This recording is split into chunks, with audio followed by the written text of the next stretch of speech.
I'd love to welcome Dave, who's going to tell you a little bit more about climate change and procurement. Thanks very much, Eleanor, and thanks everyone for joining us on this webinar. It's our first hosted webinar, so please be gentle with us. But if you've got any feedback, that would be fantastic as well. We've got a big mix of attendees. I think we've got people from public sector, private sector, and the voluntary sector. The aim of this session is really to provide the context of climate change and the role of procurement and why procurement is really important. We're going to look at the pace of change and the potential impact from a global perspective, and some very practical steps, but fairly high-level steps that procurement need to take to raise the profile of climate change within their organisations. What I would say is we're happy to take questions as we go, so if you can put questions in the Q&A, Eleanor will summarise some of those questions, so please feel free to ask questions as we go, because it will make it a little bit more interesting. But there'll also be some time at the end as well if anyone's got some questions that they want to ask at the end of this process. And without that, we'll move on to the next slide. Hopefully. Excellent. So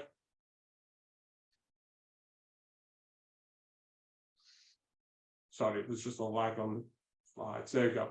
And just a little introduction about our where we come from as an organisation and the team in general. So like any good book or historian, you want to know the biases of the people who are presenting. So we have some biases here. We think inequality and climate are major issues within society more generally, and actually to address those challenges, organisations need to be much more focused on their impact on socio-economic issues, climate, and need to be more values orientated, more rounded. So not just looking at P&L and balance sheets. And to do that, as a society, as individuals, as companies, whether public or private or voluntary companies, we need to do it together, right? So no single organisation or government can address some of these challenges effectively. So we need to be collaborative and supportive. And a key word on this slide is about positive impact, right? That's really, really important. And I think if we have a fundamental focus that we're trying to have a positive impact instead of minimizing negative impacts, we're going to be in a much better place. But we also believe fundamentally, and we're all procurement people here in terms of value match, that procurement is a key lever to drive that change and can be a lever to drive sustainable and inclusive prosperity. Fundamentally, we believe two fundamental areas need to be addressed. That's inequality and climate change. So we've got the first question. We've got 4 questions, and Eleanor's going to launch this question, but this is climate change on your organisation's or functional risk register?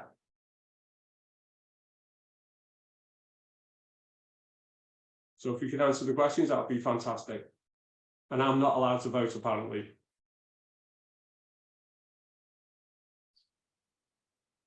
Brilliant. So we've got some responses coming in.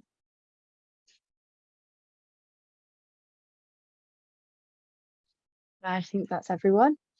Fantastic. And we're going to see the results. We'll just wait for one more person. Okay. Oh, well, that's good news. That's good news. If we 75% is on the functional or organisational risk register, so that's fantastic. Thanks, Eleanor. No problem. And then we're going to, so, you know, in why does procurement matter, right? So, and I think it matters for a number of different reasons, one of which just spend, right? So, trying to do some research here. Most people in the public sector will know in the UK, public sector spend in the UK is about 300 billion a year, there or thereabouts. We have about 1.5 million suppliers supplying all parts of the public sector, including the devolved administrations. On a global basis, it's around $13.5 trillion, right? So public sector procurement has a big impact potentially, and that cascades through the supply chains and it amplifies our impact. So if we have changes in legislation or policy, we can directly impact many organizations all over the world. And we're seeing that with some of the changes in for example, the UN, and we'll come on to some of those changes as we move forward. But just as interestingly, when you start to look at the really big picture, global GDP is 112 trillion dollars. So that's huge. So that's private, public money coming in and out of countries. I have no idea what percentage of procurement is in that number, but it will be a significant proportion of that number will be goods and services that are being bought. And I thought, okay, that's an interesting context. I think the other area I looked at when I was just researching for this webinar a little bit was, let's have a look at the biggest industries by, say, employment, right? So these are the biggest industries by employment. So there's in the top 10, construction, clothing, electronic consumables, fast food, tourism, and cars.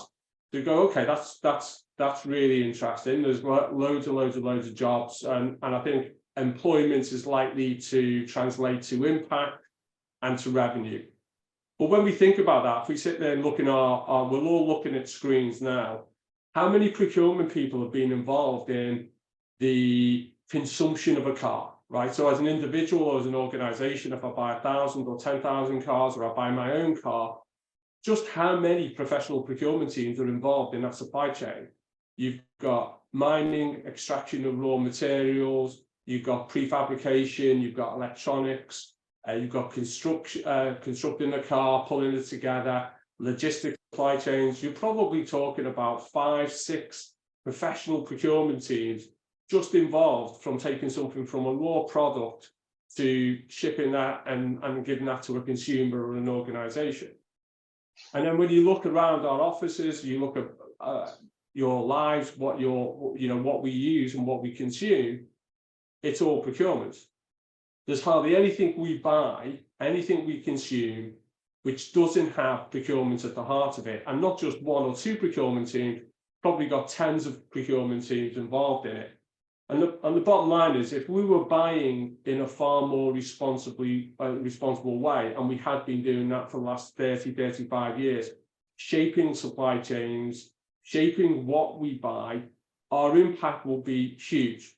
And we wouldn't be in the same position we are today. And basically, there is a direct link from consumption, whether that's as individuals or organizations, and climate change. And the vast majority of that has been subject to professional procurement in some shape or format. So we are right at the cutting edge of climate change, and we can make decisions where we're designing specifications, trying to build in circular economy principles, reuse, extending the life of products. We directly impact the climate. And I personally don't think we're taking that seriously enough. I don't think there's enough focus on, from a policy or legal, legislative point of view, on addressing that specific issue. But I think we need to be super clear as a profession that we can either try and have a positive impact on the climate, or we continue buying the way we're buying, and that impact is going to be entirely negative. And I'll just come on and show you some interesting graphs around that. But before we do that, I've got one question, right? So as everyone will probably know, Paris COP21, 195 countries accepted the 1.5 degree warming target, right? So that was back in 2015. And we wanted to know, where do you think the current trajectory is? And we've given you 3 choices. So if we could vote, that would be fantastic. Yeah, they're coming in now. Definitely a strong opinion on this one. Okay, fantastic. Wow, right. So I think the audience should be doing the presentation. Yeah, absolutely. We're on track for 2.4 degrees centigrade. And we're going to explain a little bit what that might mean. I have actually seen between 2.4 and 2.9 degrees centigrade as a trajectory for 2050. I think, like all forecasts, there is elements of doubt over that forecast, but we are significantly off track, and the impact is going to be quite considerable. So I want to go on to some really interesting slides that are going to talk about the context and the pace of change that we're seeing, and why that's important. So this is a slide. So this is from a Earth system scientist called Will Steffen. And by the way, I should have said this at the beginning. All of the references are at the back of the PowerPoint. So if you want to check this, there's an hour's video on this for this particular area. That's going to be all in part of the PowerPoint deck, which everyone's welcome to have. We try to reference everything we've used in this presentation. Basically, what Will Steffen and other earth scientists have done is said, let's look at the Earth as a system. So we look at basically our human enterprise, what we do as people. Let's look at the planet itself, its atmosphere, the use of raw materials, oceans, etc., and then the bio side, animals, habitat, and vegetation. Right. So let's look at the planet as a system, and let's see what's happening and how we are as people impacting that planet and as we move forward. And one of the sort of original understanding was that we felt climate change was being driven from the Industrial Revolution, sort of 1750s onwards. Actually, when you look at these graphs, what you see is that's not the case, and really there's been a huge acceleration from about 1950 onwards. And if you really look at some of these graphs, you're talking about 1980s, 1990s, where we're seeing a huge acceleration in human impact on the world. So a couple of these, if you look at real GDP, look at the rate of change in the last 20 years is extraordinary, and that sort of mirrored in urbanization, population increases, our energy usage. You would sort of expect it in telecommunications, of course, because obviously that's in relative terms is a relatively new industry. But you think about the impact of, we all have multiple mobile phones, multiple laptops. We're saving everything in the cloud, so utilization is just going through the roof, and including sort of tourism.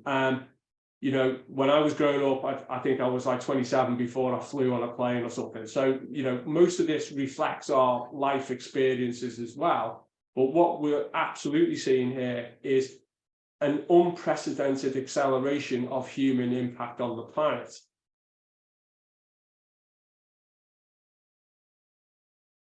The next slide is then around the impact on the bio side of the planet, but also on the planet itself. And we're not quite seeing as aggressive changes here, but we are seeing clear trends.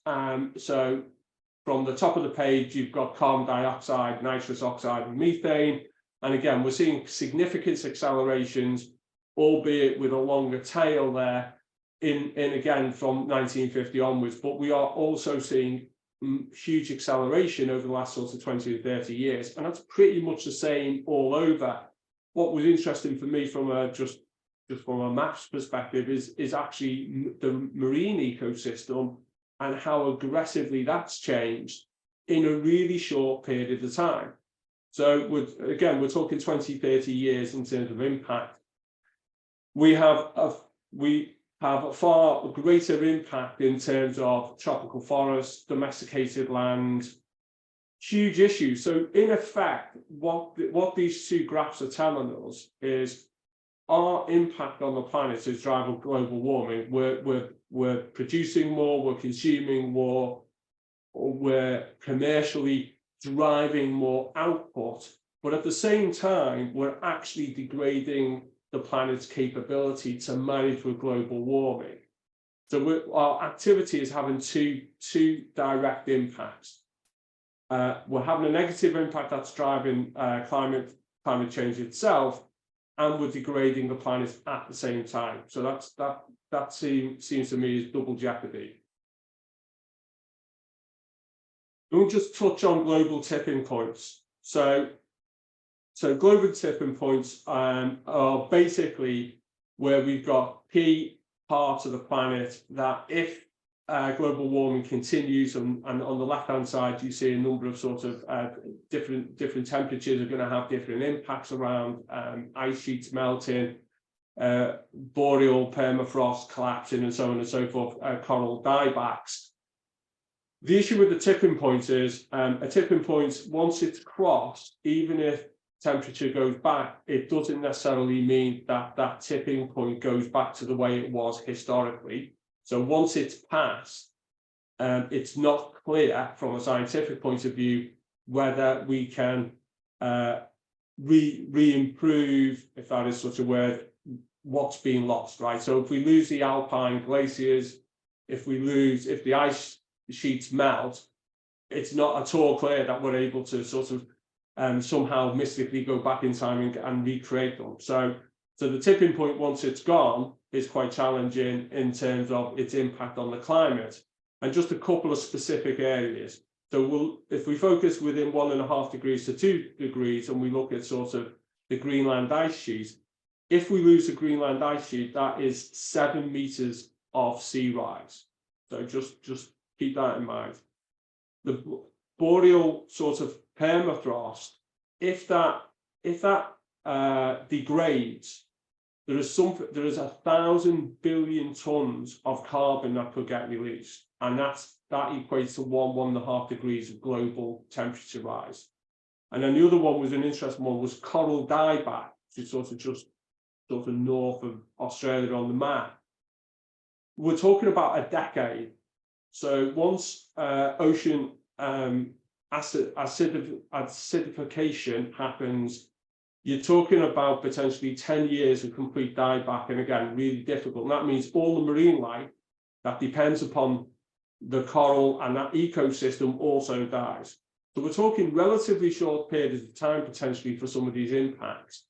And the challenges with the actual models over warming, global warming, is these tipping points are not wholly understood and are not necessarily factored in to the actual models, because this is relatively new. More and more science is being done in this area, but there's quite a lot of uncertainty over what does that mean. So for example, if the Greenland ice sheet melts and it drives cold water, that is fundamentally changing the Atlantic circulation. What is the impact of that? And that's really difficult to map out. So these tipping points are going to reinforce, it's believed they're going to reinforce and accelerate climate change, but to what extent is really unknown at this stage. So I don't know if you've got any questions, Eleanor. Not at the moment. Okay, thank you. And then the last point on this is really talking about then the link around socio-economic impacts and sort of the global warming and the impact on the sort of Earth system. So there is direct relationship with degradation of the Earth system driving economic instability, increasing sort of poor health outcomes, and we're seeing commodity prices and changes in economics, which then drives that social response around political stability and migration. And just again, a couple of interesting facts over the last decade directly related to environmental disasters. So this is not just general displacement, this is very specific to flood events, and it excludes Pakistan. 24 million people displaced over specific environmental events. 100 million people displaced last year, and involved in forced migration, and that could be conflict orientated as well as climate. Although again, some of the conflict orientated sort of migration is related to access to rare earth minerals and water and so on and so forth. So these things are all linked, and as we've seen through COVID, as we see when we have large environmental events, flooding, drought, it's the poorest people in society who are impacted. So there is a direct link between inequality, climate, and stability of political systems and supply chains, and the impact on those supply chains. We've also seen, obviously, with the Ukraine war, with COVID, that those things will flow through to economics. It will flow through to commodity pricing and supply chains. And we've actually seen that over the last 2 or 3 years. It's just, I think, lost in the huge impact of COVID and the Ukraine war and sanctions on Russia. But climate events are already having significant impact on economics, stability, and pricing, and flow through to the supply chain assurance and availability of products. And we'll touch on that in a minute. So we just want to talk about just sort of like, okay, the practical implications of what we're seeing in terms of climate change. So if we think about back to last year, and we think about sort of the sort of heat and the droughts that were experienced in Europe. So very specifically, a number of rivers, major sort of freight arteries, were directly impacted. So last year we saw the Loire, which was severely depleted in water. And what that meant in France very specifically was that energy output was reduced significantly, because the water is used to be cooling nuclear reactors. So that directly impacts the price of energy, which again was probably subsumed in the price from the Ukraine war, but nonetheless had an impact. The Rhine is a major industrial artery. It ships products from Switzerland all the way down the Rhine and then for export all over the world. That has been subject to both floods in 2021 and drought, which made it non-navigable in 2022. We had Po, which is a major river in Italy, from agriculture, and the Danube, that had a huge impact both on sort of industry and also sort of the biodiversity within the Danube. But this has happened all over the world, right? So we had the Yangtze River, which was completely shut down for several months through the year. And that impacts trade out of China quite significantly, and again caused supply chain disruption. But also 400 million people rely on the Yangtze for drinking water, irrigation of crops, etc.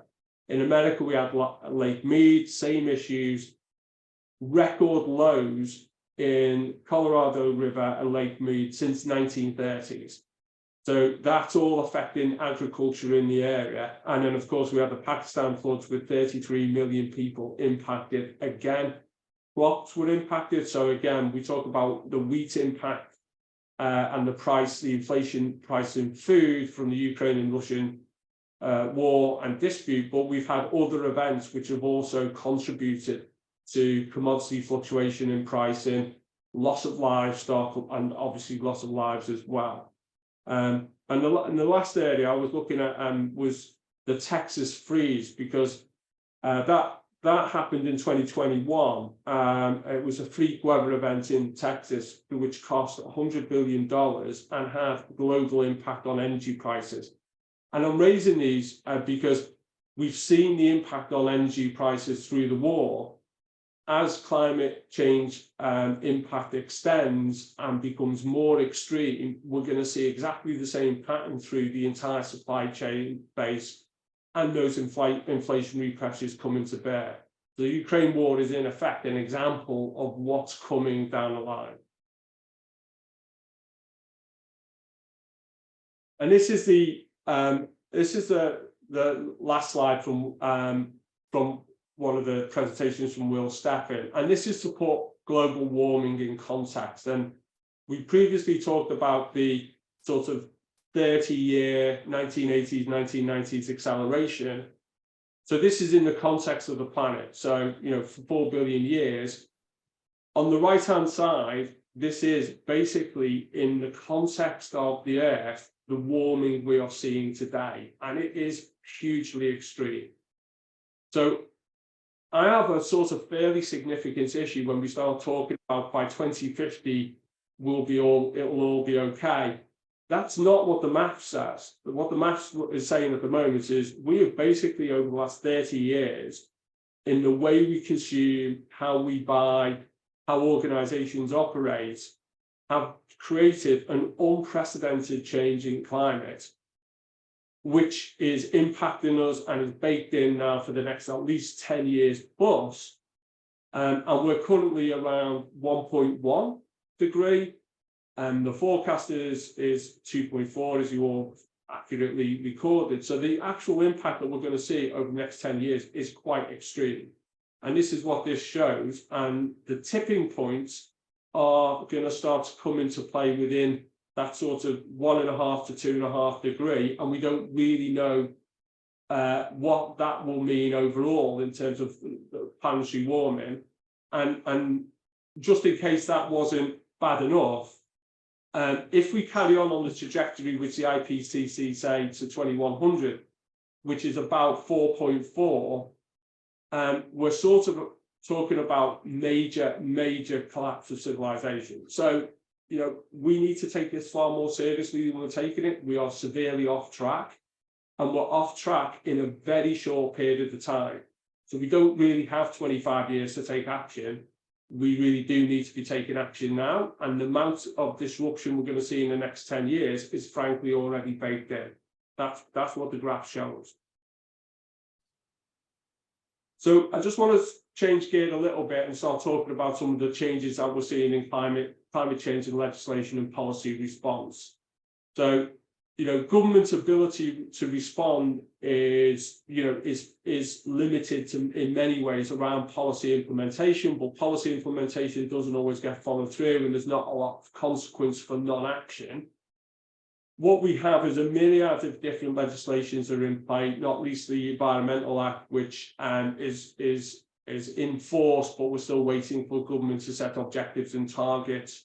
It looks like that's going to be enshrined in the National Procurement Statement. So there was a recent change to the Procurement Bill that says Environment Act, Climate Change Act, Social Value, Public Service Social Value Act is going to be enshrined along with innovation in the National Procurement Statement. I still don't think that goes far enough. But in the UK, what we're seeing is different legislation come into force, which is going to impact elements of social value, climate, and our sort of supply chains. We're seeing lots of new policies coming to the fore, but again, I don't think necessarily within a strategic framework, but I think we're going to see a far more deliberate response, and most of it is going to be legislated. So from a procurement policy, procurement function perspective, we need to get ready for these changes. So we've been working with a number of different suppliers and customers. One of my fundamental questions to them is, if government is forced to change its approach to climate change and really drive down climate impact, what is that impact on your organization and business, and how quickly are you going to be able to change? So if you've got 50,000 SKUs sitting in a warehouse, how are you going to manage that? How are you going to manage that change? How are you going to manage that through your supply chain and evidence it and move forward? Because that can't be done overnight. And as we've said in the previous slides, the impact is coming quite quickly in terms of the impact on the UK, and I think legislation will follow. And then internationally, we're seeing a lot of different changes. So on the 1st of January this year, we saw the supply chain law passed in Germany, which basically starts talking about if you understand there's unethical behavior in your supply chain and you don't take any action, I think it's 2% of global revenues can be is the extent of the fine if you take no corrective action. We've seen Shell, BP taken to court over environmental impact, their negative environmental impacts over years. We're seeing far more active NGOs and shareholders holding organisations to account. But what we are seeing is, in effect, a myriad of legislation, both in the US, UN, and UK, which is all affecting international supply chains, but it isn't being done in a consistent and cohesive way. From a procurement point of view, these are all areas we need to understand. We need to understand the impact of those legislative changes, but also are organisations compliant? And what is the implications on those organisations or suppliers if they're not compliant? And are they the suppliers we want to work with? And moving forward, are they committed to make the changes that's needed? So what impact will climate change have very practically? And I've just chosen two areas because they're directly related to supply chains and availability of products, right? So this is a map of 2020. The black area is basically area that is uninhabitable, and there's a whole definition over nighttime and daytime temperatures that define what does uninhabitable mean. So, and you can see the temperature graph on the right-hand side, right? So at the moment, 2020, this is sort of what the world looked like. Prediction for 2070, this is what the world looks like. And it won't escape people over the extensive areas that we rely on in our supply chains. So huge part of those areas we rely on for a whole raft of different products, commodities, outsourced services, and so on and so forth. You know, so I read the other day somewhere in the region of, for every 1 degree temperature rise from where we are now is 1 billion people being displaced. And again, to put that in more context, so this is the potential 2050 risk, sort of 2050s, for major cities around the world. And you'll see from the graph, significant areas of southern China, which obviously we rely on for lots of commodities and electronic goods and consumables, etc. But you can see the global impact is absolutely enormous. So this is going to drive huge impact on our supply base and supply chains, availability, assurance, also where companies are going to set up. And I think the key message to take away is this is already impacting everyone today. So this is not a theoretical risk. It's just that we don't necessarily see risk in the UK directly, in the sense that we don't feel it as individuals so much. Because, for example, the flooding event where 2 years ago, both the East Coast and the West Coast line went down for a couple of days, I was happened to traveling, so it was slightly inconvenienced. That impacts a handful of people. If we think about it from a heat perspective, a drought perspective, we had a couple of days where we were 40 degrees centigrade. Well, we've had heat domes in the west coast of the US, which lasted 6 weeks, and the record temperature was 49 degrees. So if you think about what it felt like at 2 days of 40 degrees, and the railway stopped working, tar was melting, labourers weren't working outdoors. If we think about it for 6 weeks with another 10 degrees as a heat dome, that's going to have serious impact in the way we live, operate, availability of products and services, and so on and so forth. So from a managing procurement and supply chain risk, what can we do? What do we need to do? And I think it was great news that you know everyone's got it on their risk registers, their organisational risk registers, and you know it's got some profile, right? So first of all, does everyone in your organisation really understand the rate and impact of climate change and how it's going to affect you as an organisation, both in terms of employees, how your organisation operates, and your supply base and your supply chain? But the potential impact. So if we start to map this out over the next 10 years, what's the potential impact? Where's the risk in your supply base? Is it identified and is it quantified? The criticality of that impact. So obviously, as everyone will know on the line, you know, not all suppliers are equal, not all suppliers equal. Sometimes we can swap out suppliers, we can buy it from other sources. But do we quantify it? Are we measuring it and monitoring it? Because we've already seen significant changes. So and this is way back about 2013, there was floods in Thailand that took out 50% of laptop chip production. Prices went up by 160% overnight. And I know that because we were buying 30-40 million pounds of clips of laptops at the time. So we were seeing the price changes in real time. We see the events in the nuclear flood, the flooding of a Japanese nuclear plant fundamentally changed the pricing of gas at that moment because liquefied gas was being shipped over to Japan. So these events have real-time issues. The Texas issue had a direct global impact on energy pricing. So do you understand what that looks like for you and your organizations? What's critical, and maybe do you need to take different approaches, different plans to address some of those issues? How proactive are we in understanding that impact? Do we have a strategic plan? If it's on the organizational risk registers, what actions are being taken, and how are you going to mitigate those actions?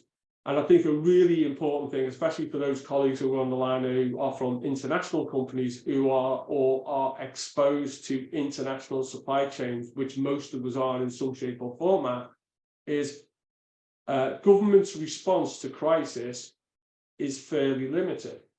One of those responses will be, as we saw in COVID, will be policy. Some of it will be legislation, but it can be quite quick. So if we end up having major environmental black swan events in the UK, more in Europe, I think you're going to see really quick changes in legislation and obligations, because I think it's going to be forced on governments, because it's going to impact individuals, and governments are going to need to respond. So have you got a plan for that?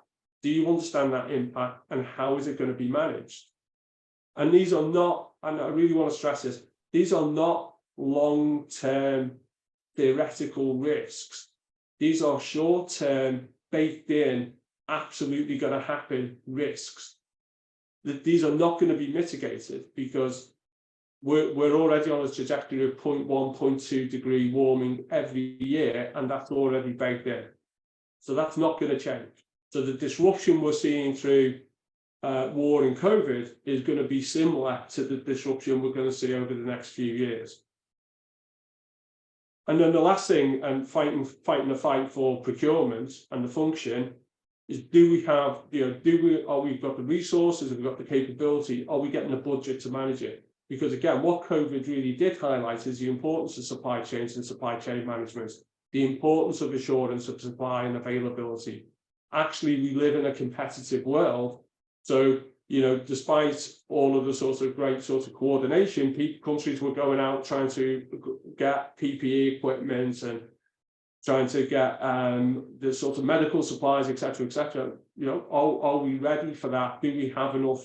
Do we have the budget? Do we have the resilience within our functions to take those actions? And I've got a couple of last questions. So given all of that, you might all say yes anyway, but we'll see. Is your organisation doing enough to positively impact the environment? And just on this one, no, is we're not doing anything. And we wanted to get people a feel for where people were on the spectrum. And yes, we're doing everything we can, and anywhere in between. I have a diverse range of answers here.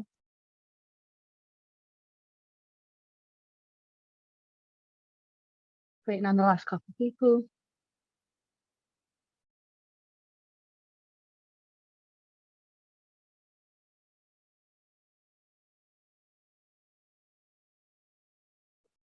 Just waiting for a couple more.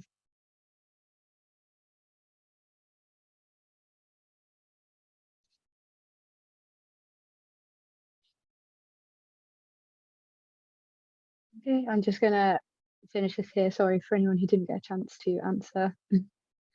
Thanks, Alan. So here are the results. Well, that's quite encouraging in many ways, that we're sort of more on the positive side. Our experience, I think, is probably quite mixed. I think we see some of the major sort of organisations we work with doing quite a lot. I think in general, though, it seems to be more around compliance than measurable impact. But I think it's great if people have got that mindset, because I think it's about positive impact, and that's really important. We've got a last question as well coming up, which is, what about us as individuals?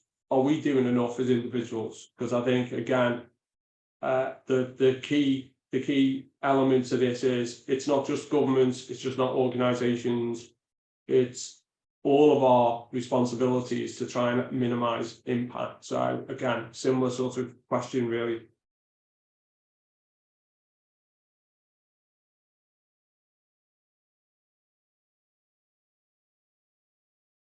We also have a question after this for you, Dave.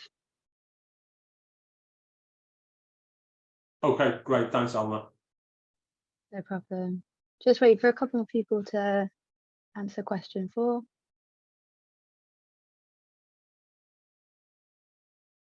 Okay.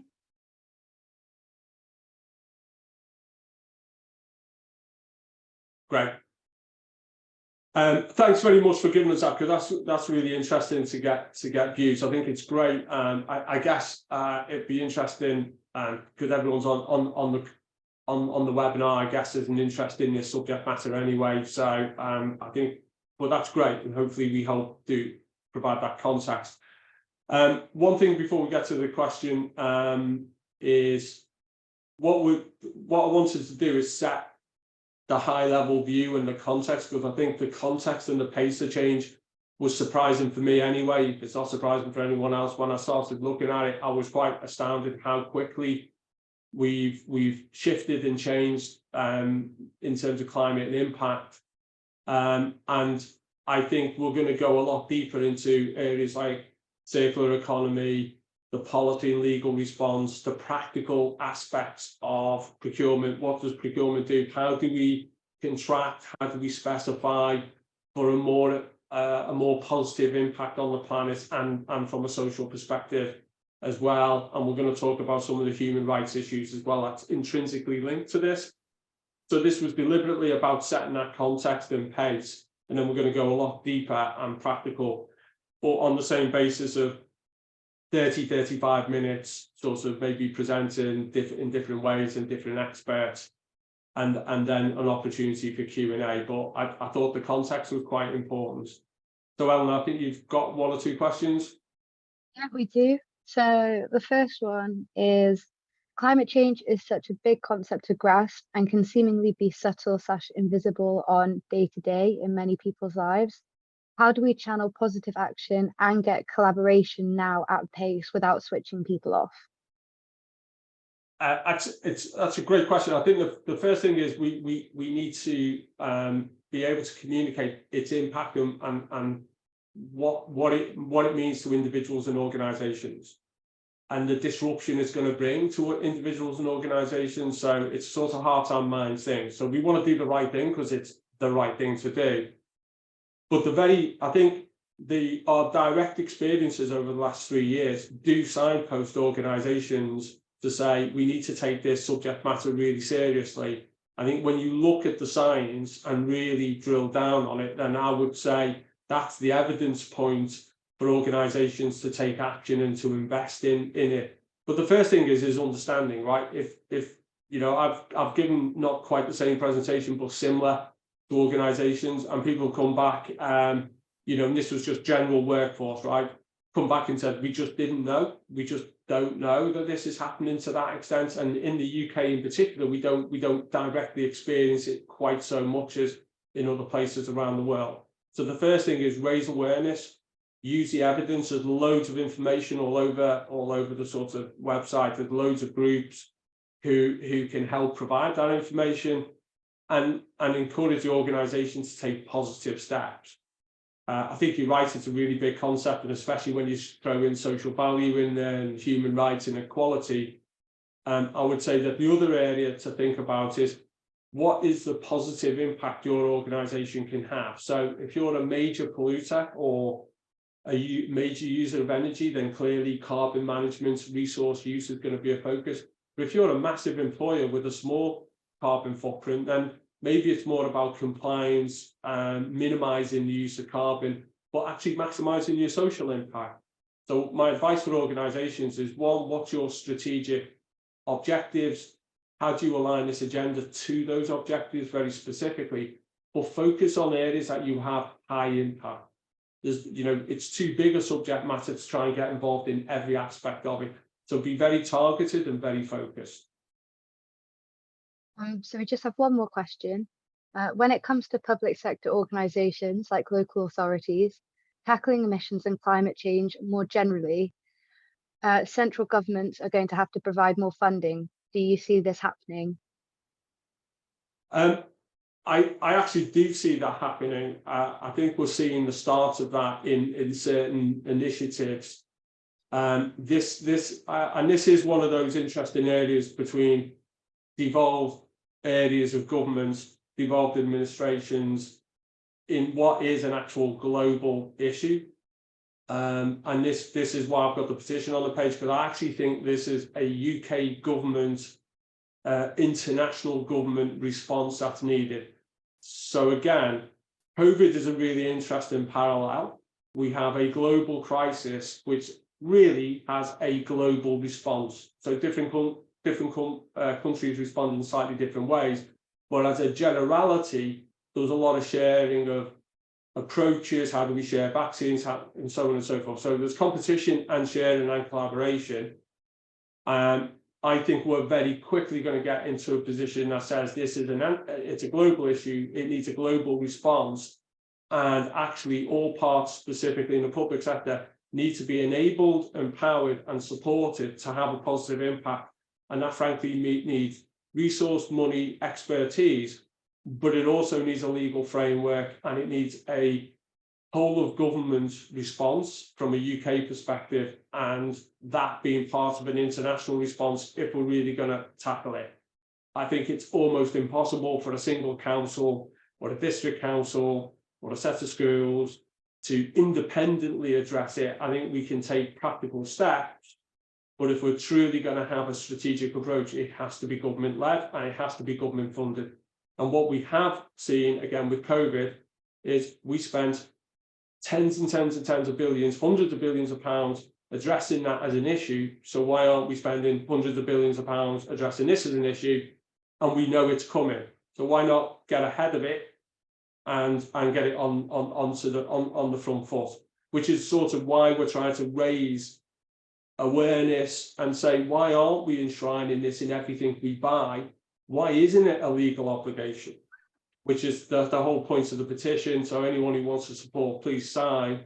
But the point of the petition is not necessarily to change the government legislation, but it is to say, if we're buying goods and services, we should buy them effectively and with positive intent. It cannot be right that we're buying things knowingly that are detrimental to the planet or biodiversity or social impact. Alan, I think you said there's another question. Yeah, I think this is not so much a question, from what I can see, actually. Let me have a quick read and okay, I'll get back to you later. What I would say is, anyone wants any further information, or if they think anything similar presentation would be helpful for the teams, please get in touch. Happy to do it. Just do it because we want to try and raise awareness.